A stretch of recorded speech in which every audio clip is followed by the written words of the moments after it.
BJP के रुकन assembly Raja Singh ने कहा है कि उन्हें धमकी आमेज फ़ोन कॉल मौसूल हो रहे हैं। मुख्तलिफ नंबरों से उन्हें कॉल किया जा रहा है और उन्हें जान से मारने की धमकी दी जा रही है। उन्होंने कहा कि वज़ीर आला रेवंत रेड्डी से सीधे शिकायत करने के बावजूद ऐसे कॉल करने वालों के खिलाफ अभी तक कोई कार्रवाई नहीं की गई। మార్నింగ్ 9:19 AM నుంచి నాకు కంటిన్యూగా థ్రెట్స్ కాల్స్ వస్తున్నాయి. అదేవిధంగా దీంట్లో కొన్ని కాంటాక్ట్ నంబర్, ప్రైవేట్ నంబర్ కూడా వస్తున్నాయి. ఇంకొక వాట్సాప్ కాల్ వచ్చింది, మళ్ళా వాట్సాప్ లో వాయిస్ మెసేజ్ థ్రెట్ కూడా అయినా చేస్తుండే ఫోన్లు చేసి. దీంట్లో పాలిస్తీనీ ఒక టెర్రరిస్ట్ ఒక ఫోటో కనబడుతుంది, దానిపైన నంబర్ కూడా ఉంది. ఇది చేస్తాం, అది చేస్తాం, ధర్మం పట్ల నువ్వు అసలు పని చేయకూడదు, నువ్వు బంద్ చేసుకో, కన్వర్ట్ అయిపో నువ్వు. లేక ముఖ్యమంత్రి గారు కేసీఆర్ గారు ఉండే అప్పుడు కూడా చాలా వరకు కంప్లైంట్స్ నేను ఇచ్చిన. ఒక్క వ్యక్తికి అరెస్ట్ చేయలేదు, ఎంక్వైరీ కూడా చేయలేదు. అసలు ఒక ఎమ్మెల్యేకి థ్రెట్స్ కాల్స్ ఎక్కడి నుంచి వస్తున్నాయని. ఇప్పుడు ఏంటంటే కనీసం రేవంత్ రెడ్డి గారు అయితే నేను నంబర్ ఇచ్చిన, రేవంత్ రెడ్డి గారికి ఒకవేళ అయినా ఫోన్ చేసి థ్రెట్ చేస్తే అప్పుడైనా ఒక మంచిగా ఎంక్వైరీ జరుగుతుంది. అప్పుడైనా ఈయన అసలు ఏ కంట్రీ వాడు ఉన్నాడు, ఈయనకి సంబంధించి ఈయన చెప్తుండు భారతదేశంలో మా మొత్తం స్లీపర్ సెల్స్ ఉన్నారు, అది ఉంది, ఇది ఉంది, నీ తెలంగాణలోని హైదరాబాద్ లో చాలా వరకు మా వ్యక్తులు ఉన్నారు, ఎప్పుడైనా ఏదైనా చేయొచ్చు అని కూడా ఆయన చెప్తుండు. అప్పుడైనా रेवंत रेड्डी का बीजेपी लीडर व रुकन पार्लियामेंट डॉक्टर के लक्ष्मण ने पेशरफ वीआरएस हुकूमत पर फोन टैपिंग के जरिए कानून की खिलाफ वर्जी का इल्जाम लगाया। उन्होंने मुतालबा किया कि उन अफराद के खिलाफ कार्रवाई की जानी चाहिए जो किसी की भी जाती आज़ादी को निशाना बनाते हैं। लक्ष्मण ने इल्जाम लगाया कि साबिक चीफ मिनिस्टर चंद्रशेखर राव ने अपनी बेटी को दिल्ली शराब स्कैम मामले से बचाने के लिए बीजेपी के सरकर्दा कायदीन के फोन टैप किए थे। उन्होंने सवाल किया कि रियासत की रेवंत रेड्डी हुकूमत उन अफराद के साथ नरम रवैया क्यों इख्तियार कर रही है जिन्होंने इस तरह की हरकतें की हैं। लक्ष्मण ने इंतबाह देते हुए कहा कि अगर रियासती हुकूमत फ़ोन टैपिंग केस को ख़त्म करेगी तो इसका भी वही अंजाम होगा जो बीआरएस पार्टी का रियासत में हुआ है। సంచలనాత్మకమైన నిర్ణయాలు బయటికి వస్తూ ఉంటే ఆ పోలీసు అధికారులు ఆనాడు వారు మరి ప్రభుత్వంలో బాధ్యులుగా వివరిస్తూ చేసినటువంటి అక్రమాలు అన్ని కూడా వెలుగులోకి వస్తూ ఉంటే మరి ఎందుకు ఇవాళ రేవంత్ రెడ్డి ప్రభుత్వం మీనమేషాలు లెక్క పెడతా ఉన్నది? కాళేశ్వరం మీద ఆ స్కామ్ మీద దర్యాప్తు అన్నారు, మరి విచారణ అన్నారు. అదే రకంగా పబ్లిక్ సర్వీస్ కమిషన్లో ప్రశ్నపత్ర లీకేజ్ మీద ఏ స్థాయి వ్యక్తి అయినా మరి ఉపేక్షించలేదన్నారు. ధరణి భాగోతం బయట పెడతాన్నారు. డ్రగ్స్ మాఫియాను ఆ రకంగా వాళ్ళు ఊచలు లెక్కిస్తామన్నారు.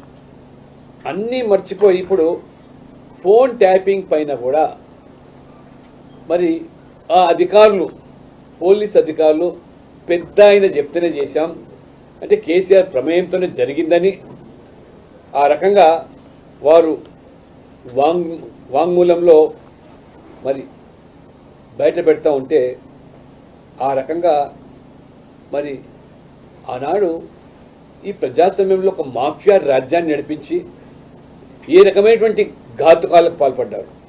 మొత్తం రాజ్యాంగాన్ని, ప్రజాస్వామ్యాన్ని పూర్తిగా కాలరాచి మరి శాంతి భద్రత। सदर तेलुगु देशम पार्टी और साबिक chief minister N Chandrababu Naidu जो आंध्र प्रदेश में रायदही के बाद अमेरिका रवाना हुए थे, 4 जुम्मे को हैदराबाद वापस हो गए हैं। राजीव गांधी इंटरनेशनल एयरपोर्ट पर तेलुगु देशम के कई कायदीन और कारकुनों ने उनका खैर मकदम किया। चंद्रबाबू नायडू अपनी अहलिया के साथ मुख्तसर आराम के लिए 19 मई को अमेरिका रवाना हुए थे। अपने दौरे की तकमील के बाद वो आज सुबह एयरपोर्ट पहुंचे और जुबली हिल्स में वाक़ अपनी रिहाइशगाह रवाना हुए। तेलुगु देशम सरबराह तवक्को है कि आंध्र प्रदेश रवाना हो जाएंगे, जहाँ 4 जून को रायशुमारी मुकर्रर है। करीमनगर में एक आरटीसी ड्राइवर पर एक नौजवान ने हमला कर दिया। इसका वीडियो सोशल मीडिया पर काफ़ी वायरल हो रहा है। इस नौजवान की पहचान जी अनिल के तौर पर की गई है। उसने आरटीसी ड्राइवर पर चप्पल से हमला किया। ये हमला ताड़ीकल गांव के करीब हुआ जो कि शंकरपट्टनम मंडल में है।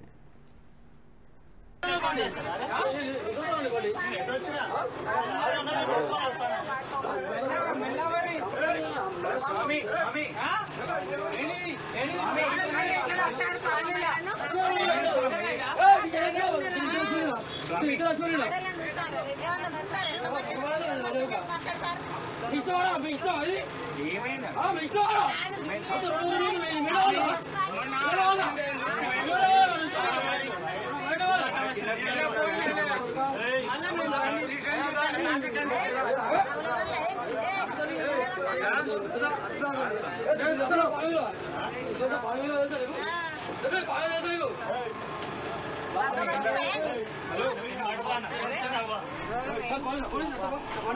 जिले नलगुंडा में रोनुमा सड़क हादसे में एम्बुलेंस का ड्राइवर जख्मी हो गया। यह हादसा जिले के पीएपल्ली के करीब उस वक्त पेश आया जब एम्बुलेंस के ड्राइवर ने उसका तवाजुन खो दिया और यह एम्बुलेंस लॉरी से टकरा गई। इस हादसे के साथ ही दोनों गाड़ियां शोलापोश हो गईं। ये लॉरी अंगड़ी पेट जा रही थी। यह हादसा कल शब पेश आया जिसकी वीडियो सोशल मीडिया के मुख्तलिफ प्लेटफॉर्म्स पर तेजी के साथ वायरल हो गई। इस हादसे में एम्बुलेंस का ड्राइवर मामूली जख्मी हो गया। यह एम्बुलेंस गाड़ी हैदराबाद से नलगुंडा की सिम जा रही थी। एम्बुलेंस ड्राइवर की शिनाख्त शेखर के तौर पर की गई है। सईदाबाद के जियानगर में कार बेकाबू हो गई जिसने सड़क पर 4 गाड़ियों को टक्कर दे दी। इस हादसे में बाइक पर सवार एक शख्स शदीद जख्मी हो गया। इस हादसे के बाद कार चलाने वाला गाड़ी के साथ फरार हो गया। इतला मिलते ही पुलिस वहां पहुंच गई जिसने जख्मी को 108 एम्बुलेंस के जरिए अस्पताल मुंतकिल कर दिया। इस हादसे में 4 गाड़ियों को शदीद नुकसान पहुंचा। पुलिस ने इस सिलसिले में एक मामला दर्ज कर लिया। पुलिस सीसीटीवी फुटेज के जरिए कार का पता चलाने की कोशिश कर रही है।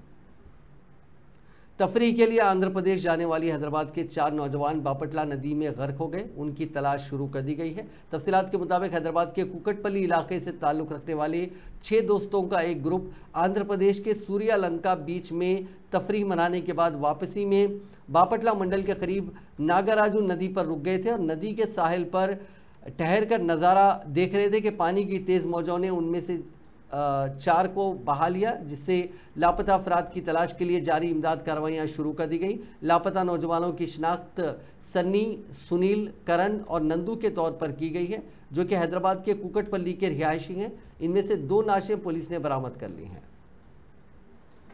शहर हैदराबाद के जिरीमटला के गाजुला रामामम में जंगली बिल्ली के कल शब नजर आने पर मकामी अफराद में खौफ देखा गया। ये जानवर गाजुला रामामम के कैसर नगर में देखा गया, जिसके बाद मकामी अफराद में ये अफवाह फैल गई कि इलाके में तेंदुआ घूम रहा है। इतला मिलते ही पुलिस वहां पहुंच गई जिसने इस सिलसिले में मकामी अफराद से बात की और महकमे जंगलात के अहदेदारों को चौकस किया। बादअज़ां महकमे जंगलात के अहदेदारों की टीम वहां पहुंच गई जिसने इस बिल्ली को पकड़ लिया और अपने साथ ले गए। इस बिल्ली को बादअज़ां जंगल में छोड़ दिया जाएगा।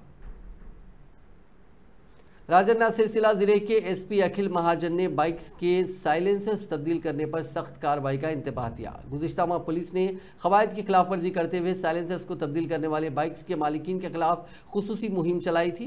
जिले में इस कार्रवाई के दौरान जब्त 86 बाइक्स के साइलेंसर्स को रोड रोलर के जरिए तलब कर दिया गया। इस मौके पर एसपी अखिल महाजन ने कहा कि साउंड पोल्यूशन पर काबू पाने के साथ साथ सेहत आमा को मद्देनजर रखते हुए ज़्यादा शोर करने वाली बाइक्स पर खुसूसी तवज्जो दी जा रही है।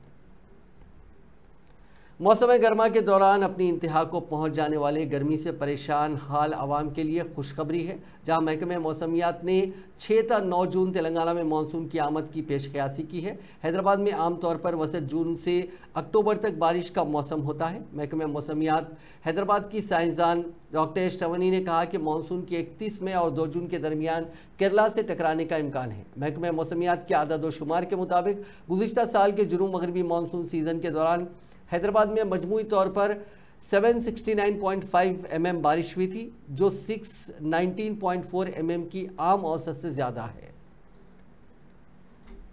कांग्रेस सदर मल्लिकार्जुन खड़गे ने आज ओडिशा के भद्रक में एक इंतखाबी जलसे से खिताब करते हुए वज़ीर आज़म नरेंद्र मोदी को तनकीद का निशाना बनाया। उन्होंने कहा था कि नरेंद्र मोदी ने बैरूनी ममालिक से काला धन वापस लाने का वादा किया था, सबके अकाउंट में 15-15 लाख रुपए जमा करने की बात कही और नौजवानों को सालाना 2 करोड़ रोजगार देने का वादा किया था, लेकिन इनमें से किसी भी वादे को पूरा नहीं किया गया। सत्ता में आने के बाद जो काला धन देश के बाहर है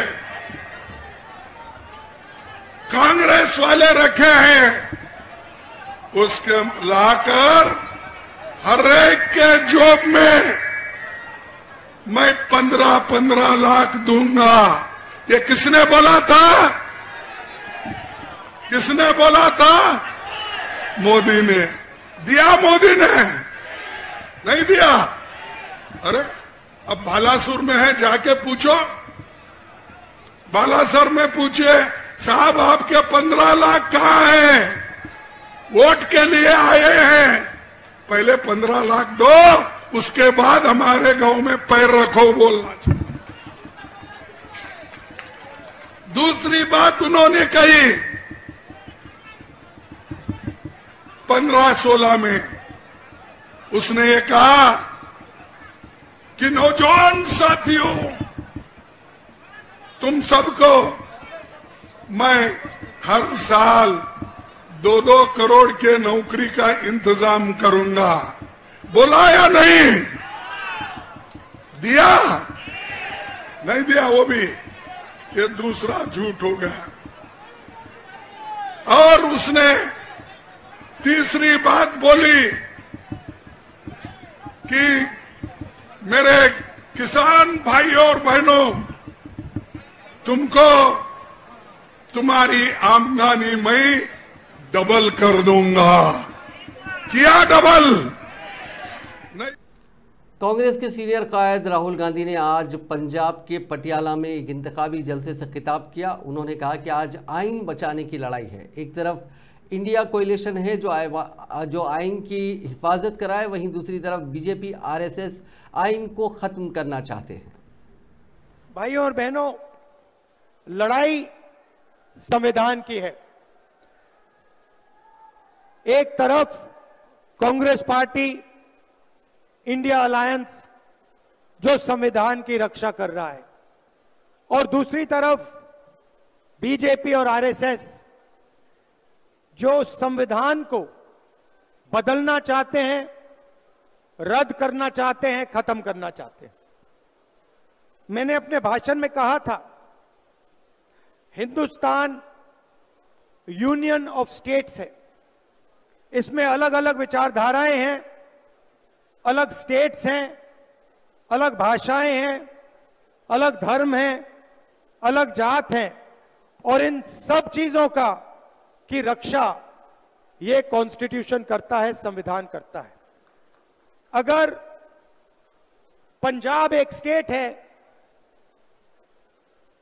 अगर पंजाब को इज्जत मिलती है, यहां पे अलग अलग धर्म के लोग रहते हैं, अगर उनको इज्जत मिलती है, अगर दलितों को, पिछड़ों को, गरीबों को इज्जत मिलती है, अधिकार मिलते हैं, तो अंबेडकर जी का जो संविधान है, गांधी जी का जो संविधान है, उनको ये अधिकार देता है।